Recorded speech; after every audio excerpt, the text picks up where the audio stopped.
What is going on, Comic Fam? Is your boy the Bearded Comic Bro, and I am joined by comic creators Christian and James. Welcome to the show. You know, Christian, I've got to say, I am so honored that you do your hair so elegantly for me. For this interview. I have a crack team working on my appearance. My four-year-old daughter. I was trying to take a nap, and apparently this happened. I thought she was just playing with my hair. I woke up, I looked in the mirror, I'm like, wait, what? So I figured it was meant to be that I should. My grays are no longer gray for you. She's trying to go for the Joker look, right? It's got the personality. It's so good. Well, you both are the co-creators of Fugitive Poems, and you're in the midst of a Kickstarter at the time of this interview. And we're going to talk all things about the Kickstarter. But before we do, I got to know, like, have you always been into comics, like from an early age collecting books, or is this kind of a newer hobby? Yes and yes. But Christian is the comic book guy. He's been in it since he was a kid. He kind of got me into it, about 7 years ago or so. I didn't know much about comics, but I enjoyed Christian's writing. So I grabbed one of his scripts off the desk of another guy who should have done something with it, and my gain was his loss, and we started our partnership there soon after. So the whole sequential animation thing was new to me as well. So there was a big learning curve. I come from a kind of more straight illustration background. So I would do single images, and then I'd complete it and it'd be done. It'd be a painting or something like that.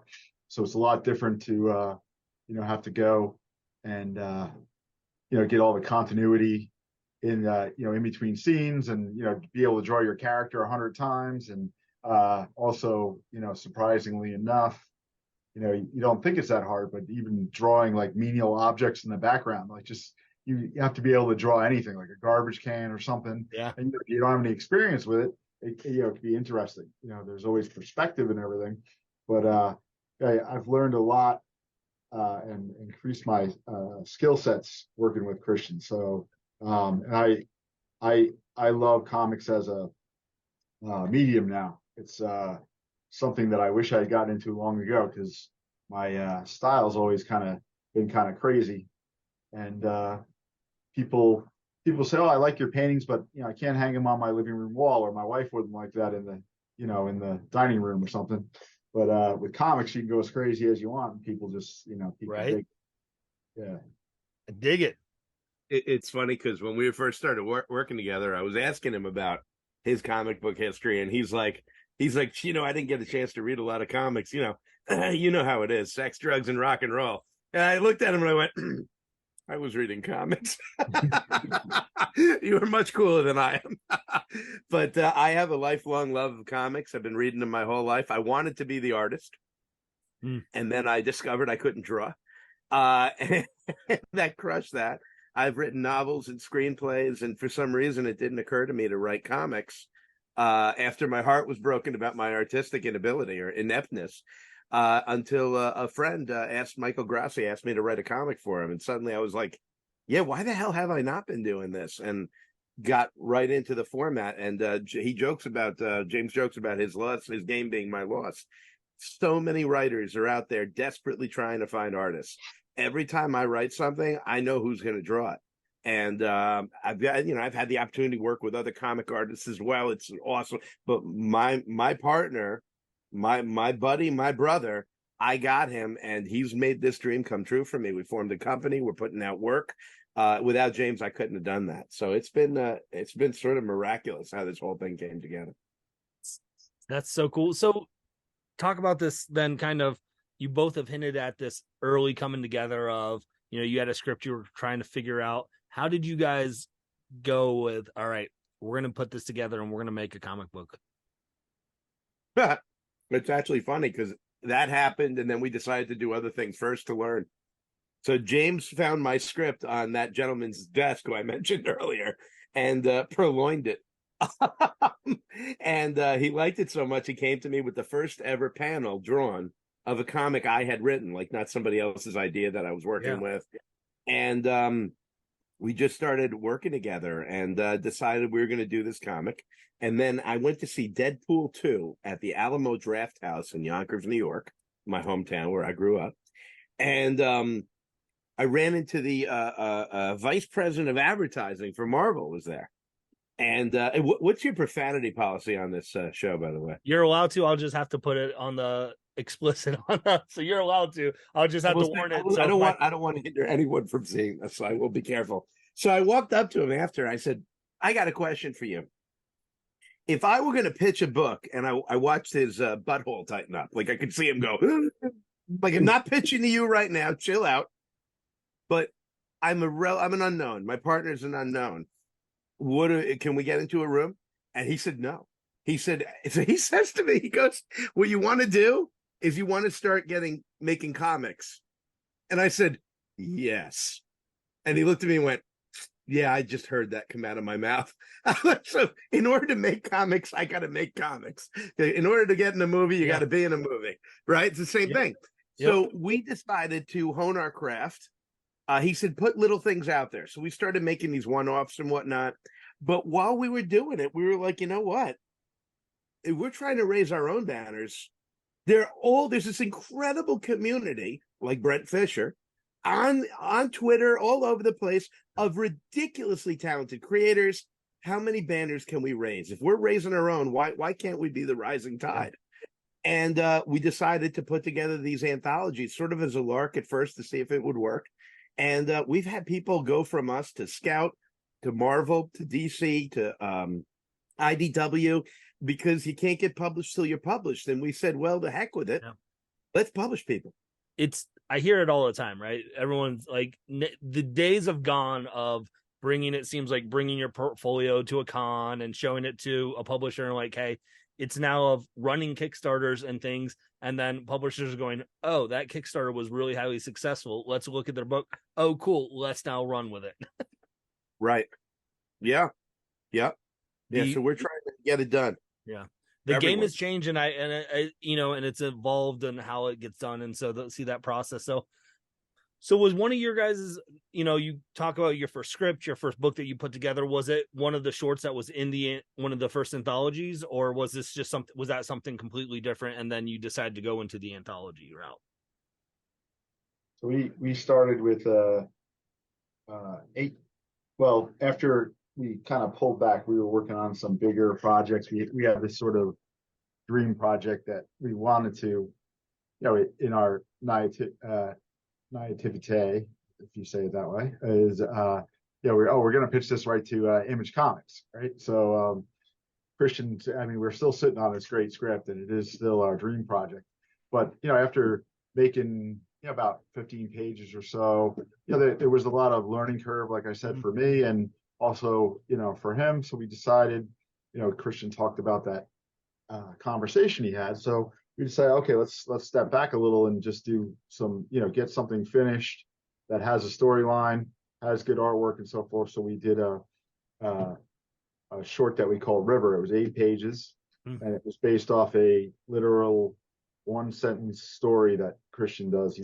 We're both professors, and he would do a 1-sentence story contest with his kids. And when he would do examples every once in a while, he would send me one because he liked it. And it was, well, I don't want to give it away because it's now part of a larger story, but it was kind of a straight to the point. And, we made an 8-page story for it, and it ended right with his 1-sentence story. And we thought that would be it. But then after people read it, that's the story that Christian's holding up there. Nice. After people read it, everyone's like, oh, well, what happens next? What happens to this guy? What's this? And everyone was so excited about the story that we decided to we're going to turn it into a larger story. So that's going to be our first official one-off that we're actually going to kickstart and everything. So we got about, I think, 20 pages done. Yeah. And then we kind of started on all these anthologies, and that's been taking our time since then. So after this Kickstarter for 4 is over, I'm gonna jump into, like I said, Christian has already wrote the arc. I'm gonna start back into the artwork on that. So our next fugitive poem, our official thing, is just going to be Christian and I, and possibly a letterer. Nice. So that night we release River, this 8-page short with a fun Twilight Zone ending, and all of our people we know and strangers are responding with what happens next, and I am crushed. I am so depressed. I'm like, but it was an ending. It was clearly an ending. How did I screw this up? What did I do wrong? Oh, I'm a terrible writer, and I'm just in that spiral of an artist, you know. And like behind James, that spiral. And I'm sitting on the couch and I'm watching a movie, but drinking whiskey, and I'm not really paying attention to the movie. I'm sitting there thinking, what did I do? Should I have said something earlier? Was there a clue I didn't put in? Why do these bastards want more? People want more.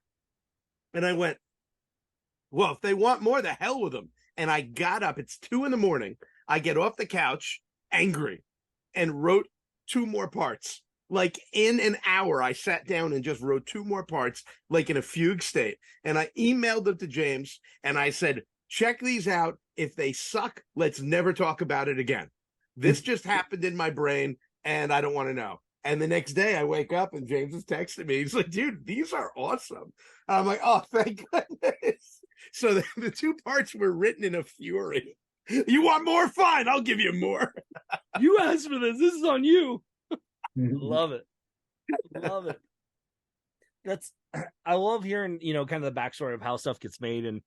And as you're talking about this, I'm like, oh, we kind of talked about this because we actually met a couple weeks ago towards the end of July at Terrificon.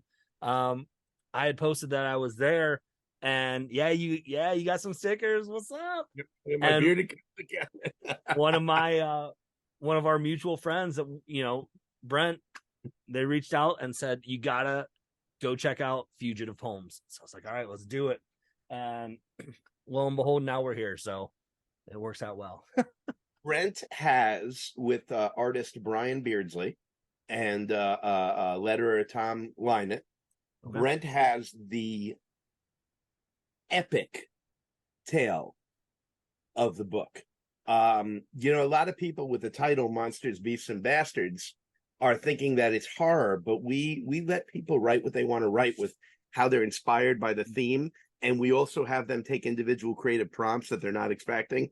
So we get wholly original scripts. And the way this book went is actually more along the lines of weird fiction, like the old Weird Tales from EC. And there's this incredible variety. We have some straight up horror in there. Actually, from James and I, we have a story about Nazi werewolves tracking down a Native American soldier, which called Pervitin Moon. Pervitin was the methamphetamine that Nazi soldiers were required to take. And that's factual. So we have straight horror, but also James and I have another story in the book that James always says he drew in his Chuck Jones style. It's called Dragging Aggie, and it's just bat crap. See, I'm watching the rating here. PG-13 is about the best I can do. Hey, that's fine. That's fine. So, but then we have like a Conan the Barbarian style story. Then we have a 90s zine type story about monsters at an AA meeting for being how to be better awful people, awful creatures. And I mean, it runs the gamut of experiences. Brent, Tom, and great artist Brian Beardsley put together what is really our most epic fantasy story in the book. And what they accomplish in 10 pages is astronomical. And working with Brent, so I'm the editor-in-chief, and James is the art director. So we do our own stories, but we also oversee the whole project for the Containment Breach anthologies. But Mark Capitelli was the senior editor on this particular. He is our senior editor, and he was editor on this particular story. And so I got to watch how Brent works, and they come up with a concept, a pitch, and pitch it to the crew. And I'd never seen that level of equanimity. And any thoughts you have, let me know. Any thoughts you have. And Brian had an idea. Everybody loved what Brent came up with, but everyone had an idea. And then Brent took it and did something with that. And then here's the script. I'll take any ideas you guys have. And it was an incredibly equitable process to watch. And I wish I could tell you that he inspired Brent. They inspired me. But in fact, I was merely impressed. But I'm a control freak. I'm like, all right, here's the script. Then James says, yeah, let's talk about certain things. James, he mentioned that you are the art director on that book. What does that entail for you in a process when you're doing an anthology like this? So Christian and our senior editor are heavy in the early process of editing the stories as they come in. We start with the scripts from the teams, and then they sort of modify those and work with the guys and ladies that are the writers. And then once something is approved at that portion, we have kind of like milestones. We go script, thumbnails, like this is real early stuff, pencils, ink, and then the final coloring in the final story. So Christian and Mark are heavily involved through the whole thing, but they take care of a lot of the story. And then I read them as well, but they're much better at figuring out how to fix things and improve and give good critiques on that, because of course that's what they do. And then I get more involved when we get to the preliminary stuff, the thumbnails and so forth. And I started thinking about the forms on the page, and so does Christian, because he's with his experience now, he does a lot of stuff for the Comic Jam, which are one-page stories that are published on a website called thecomicjam.com. So he's been doing a lot of those basically weekly, actually a couple stories. So he's gotten really good at page layouts and stuff as well, because he sort of envisions that and then hands over sometimes even the artwork to the artist, just sort of like basic ideas. So I get involved at that stage, and then kind of depending on who the person is, sometimes I'm not as heavily involved, and I'll just sit there and say, wow, that's awesome. Or sometimes I'll have hands-on experience, or I'll say, why don't we frame it this way, or why don't you change it that way, or why don't you add some shading in here to make it look more 3D, or there's a problem with your perspective there, and that kind of stuff as I go through. Or sometimes, like I said, I just say wow as we go through, but we still always want to make sure that the best story is going out. So that's as far as the production work. And then post-production, everyone puts things in folders, supposedly. Sometimes we have trouble with we try to collect at all the stages. So we have inks, for example, to put up for promotions and so forth. That doesn't always happen. Artists being as they are, sometimes they'll just stick everything in one folder, or you just won't get it at all until you get the final product. But they do show us the bits and pieces, right? So once that's done, at least in theory, I have a folder full of the artwork, and then from there, it's we as a group figure out the order of the story in the books.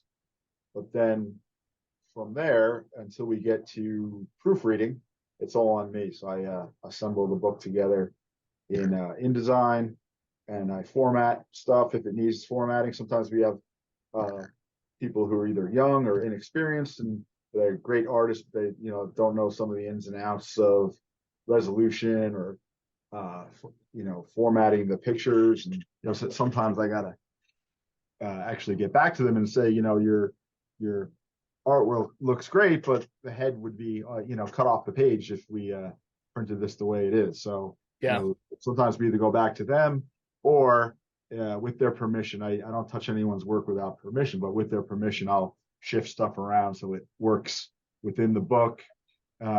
We had to shovel around a 2-page spread in this last book because it was kind of stuck right in the middle of the binding. The person just didn't really think of it, so you lose a lot of artwork in there. So I kind of that gutter loss, yeah, I kind of recut it, did like a recut on it, and did that.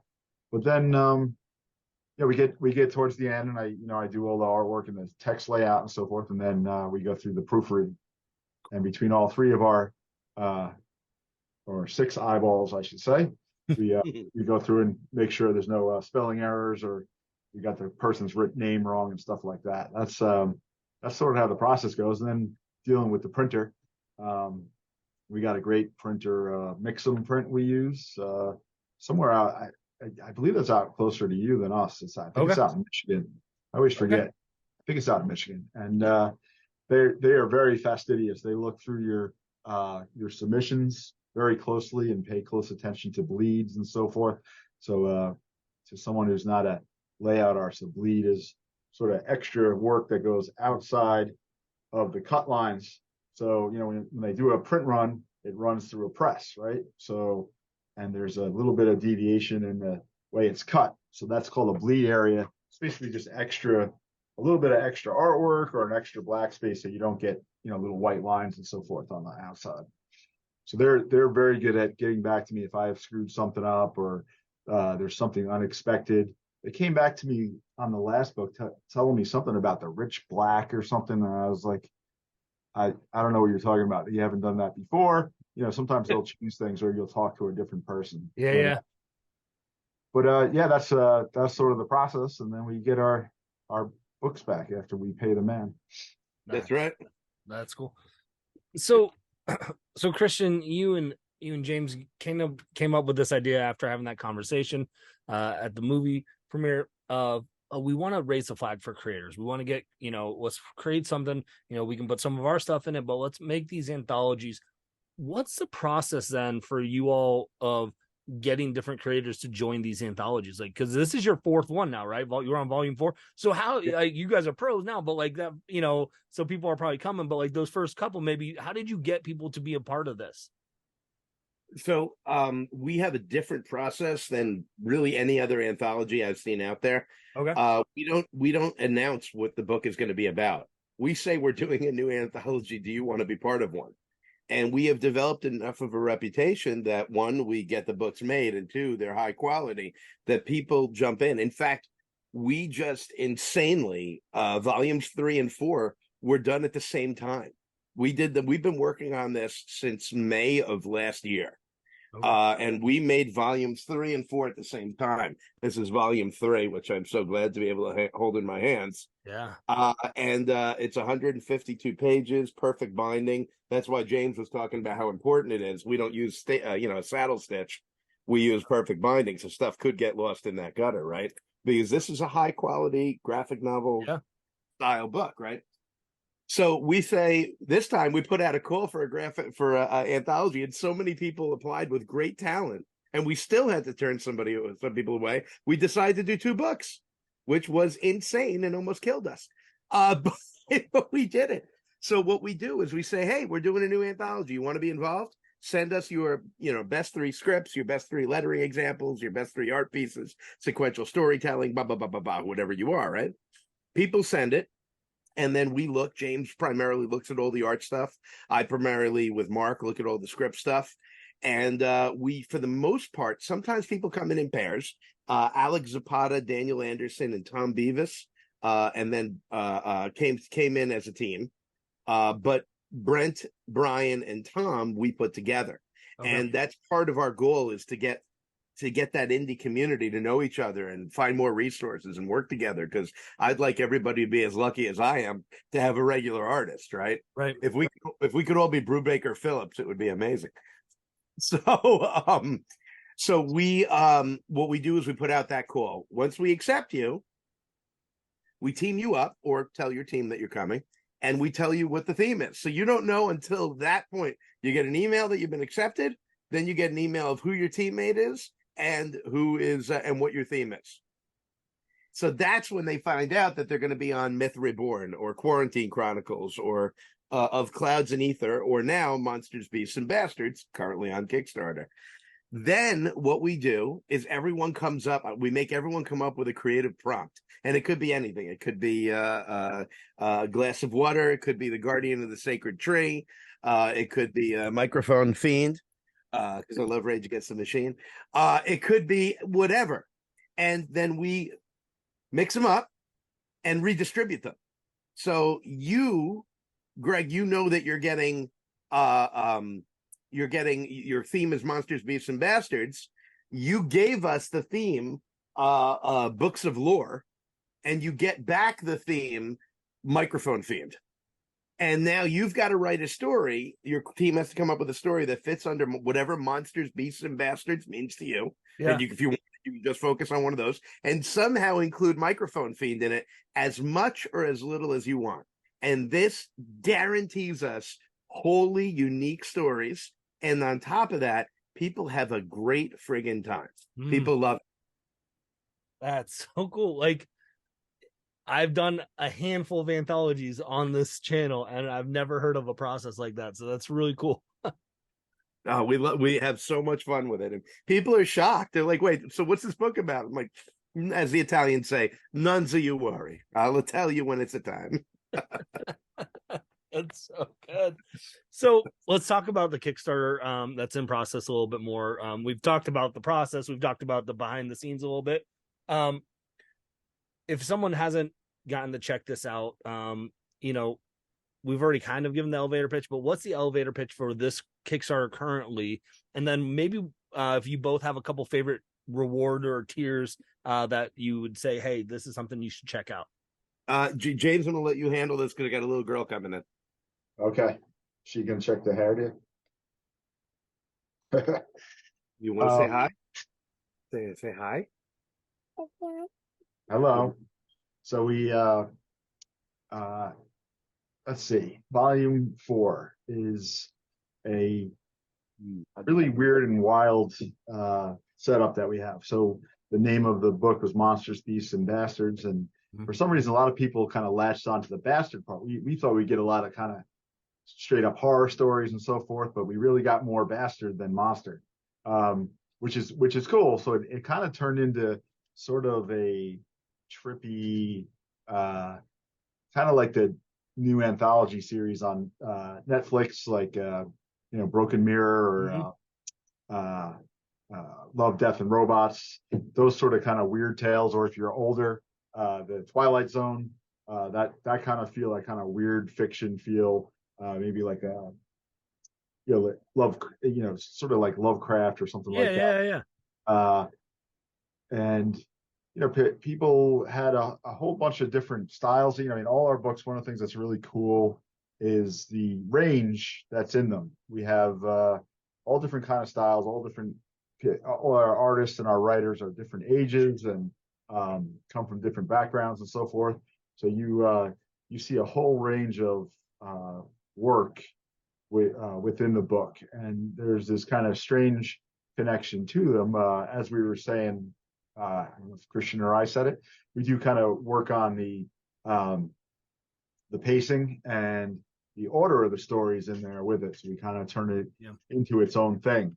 But what's cool about them all is they're all self-contained. So you could buy one of the books, like 2, 3, or 4.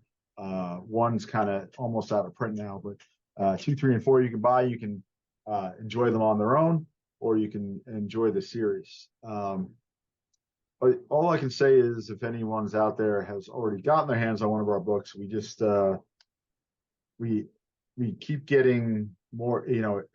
As we said, we had a lot more people apply, so we were a lot more let's say picky, discerning in what we had. It wasn't that we had anyone we didn't accept was terrible, but we were actually able to say, okay, this guy or this person would go well with this writer, right? So that's some of the teaming that we did. Whereas before, we had a bunch of people apply, and it was just like, okay, well, let's use this one and this one and this one because we want to look professional. These last couple, now a lot of the work looks really professional, so we were able to piece together curate, I guess, a much better book as we go. So we just keep outpacing the last story as far as quality wise. And even people that are fans of ours and you've seen, been buying our books. On the third one, we got a lot of people saying, "Oh wow, you guys really outdid yourselves on this one. I can't believe how how much the quality of this went up between even 2 and 4. And I'm real proud of even book 2, but to have people say that to you who are already fans is really cool. So I think the one thing that we have is the originality angle on it. I think a lot of indie comics are made to be original, but the formula that we have for our anthologies, which we've already said, kind of just makes it impossible to rehash something or kind of just make something derivative. And particularly the way Christian talks about the prompts and so forth. And also you're not getting a group of guys who's been doing the same thing forever. We're teaming up new people, so that's there's almost a comfortable angle to that. You got a little performance anxiety. I want to do this right for the writer. I want to do this right for the artist. And it's like we're all sort of doing this pro bono and for passion. So we're not under a deadline for, hey, we paid you, come and get it. We're doing it for passion, and you want to put the best thing out there. For it. So cool. So,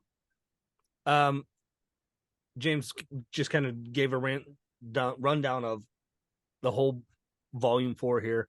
So now that we've gotten that a little bit, if someone's checking out this Kickstarter for, or maybe hasn't even gotten to know Fugitive Poems until now, is there some tiers on this or rewards that you're like, you should check this out? This is a tier I was really excited we got to do. I'll tell you one right off the bat. There are 2. One's very, very expensive, but it's awesome if you got the pocket change for it. The first one is Cameo. And James is drawing one of the people in our Nazi werewolf story right now, who for volume 3 wanted a cameo. It's like, and it's only, honestly, we should have gone for more with it. It's only $130. You get the book, which is $30. Yeah. And right there, $30 value. And then for that extra 100, you get your face drawn prominently. You're not going to be like in one of 40 people extras in the background of a panel. You're going to be able to show your friends and family, and they're going to recognize you. So there's Cameo.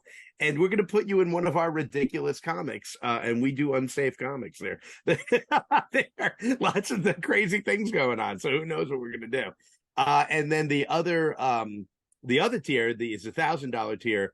But we'll do a 4 to 6 page story about you, by which I mean your likeness, your name.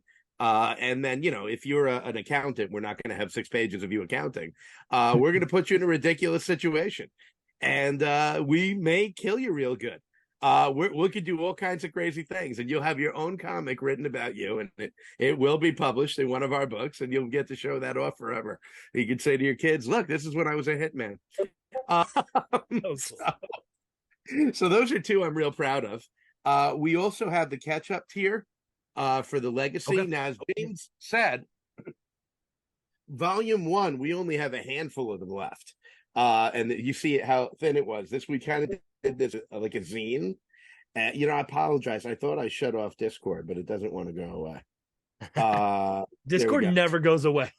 No, it's unbelievable. It's the bane of my existence when it comes to comics. Like, everyone has a Discord and everyone joins Discords, and I'm in like 8 Discords with the same people, and I'm like, can we just pick one? Yeah. Yep. I was on just the Comic Jam for forever, and then I got invited to 2 more, and I regret it terribly. So there's only, if you want this, by the way, you got to go to the fugitivepoems.com website, fugitivepoems.com, and order this. There's only a handful left. Somebody's going to press that button and find out it's sold out.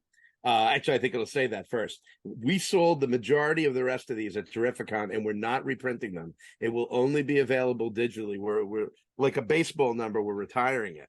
And part of the reason for that is that, as I showed earlier, it's the only place where you can get the first chapter of our one-shot that's coming out.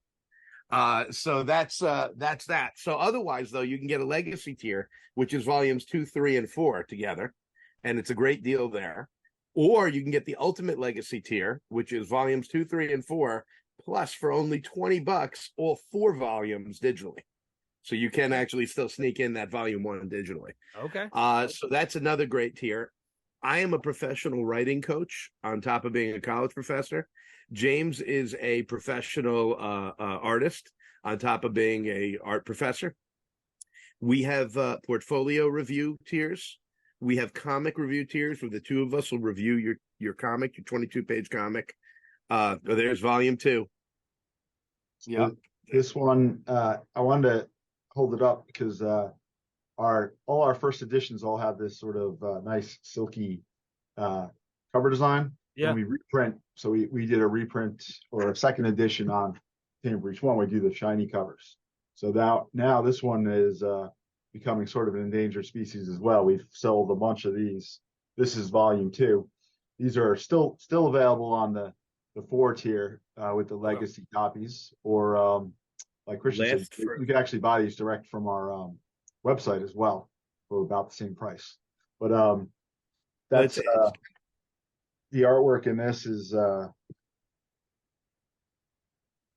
pretty cool. It's actually a better deal on the Kickstarter right now because everything should be. But as I was saying, I do writing coaching, as James finds that.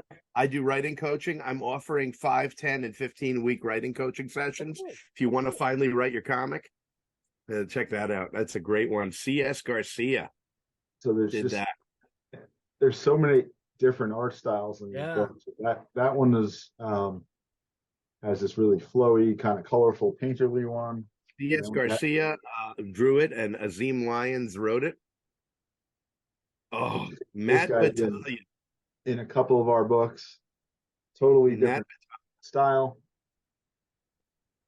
That's written by Nick Punamali and drawn by Matt Battaglia, who also did this in volume 3. Oh, so cool. Matt Battaglia, you can go on Amazon and get House on Fire from him.